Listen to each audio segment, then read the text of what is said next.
আজকে 15 বছর ধরে আমার শাশুড়ির সাথে খাওয়া দাওয়া করতেছি সবকিছু। আজকে 3 বছর ধরে মোটামুটি ভাবে অসুস্থ মোটামুটি ভাবে আমার সাধ্য যতটুকু পারতেছি আমি অতটুকুই আমার শাশুড়ি করতেছি। আমার শাশুড়ি দীর্ঘত 5 বছর ধরে অসুস্থ ছিল।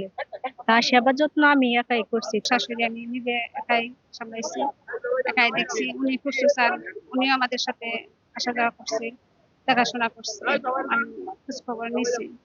এই জন্য আমি একটু কৃতজ্ঞ না, আমি খুশি আছি। আমার শাশুড়ি মারা গেছে, কিন্তু শাশুড়ি নেই। উনি এরা দীর্ঘত 2 বছর হয়েছে মারা গেছে। দুজন অনেক অনেক ভালো লাগছে। শাশুড়ি সেবা করেছেন, তাকে পুরস্কার দেওয়া হচ্ছে। আর এটা একটা চলমান প্রক্রিয়া, এটা একটা টিম ওয়ার্ক। তার মধ্যে আমি নিজেও আছি।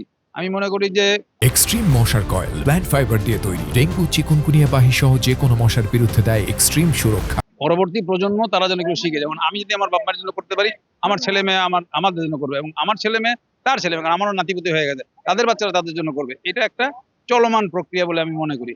অতএব এটা ধারাবাহিক অব্যাহত থাকুক। এখানে যাদেরকে আজকে সম্মানিত করা হলো, এক একজনকে আমি সেলুট জানাই। পাশাপাশি এই যে আয়োজক দরবেশ খসরু, ওনাকে সম্মান জানাই, সেলুট জানাই।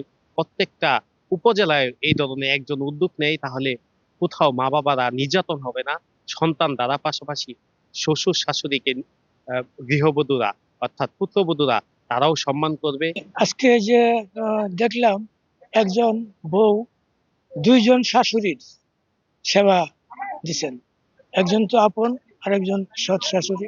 এটা আমার কাছে খুব ভালো লাগছে যে একজন শাশুড়ির সেবাই দেয় না আজকাল বউরা, আর 2জন শাশুড়ির সেবা দেওয়া, এটা আমার কাছে খুব আসলে অন্যরকম মনে হয়েছে।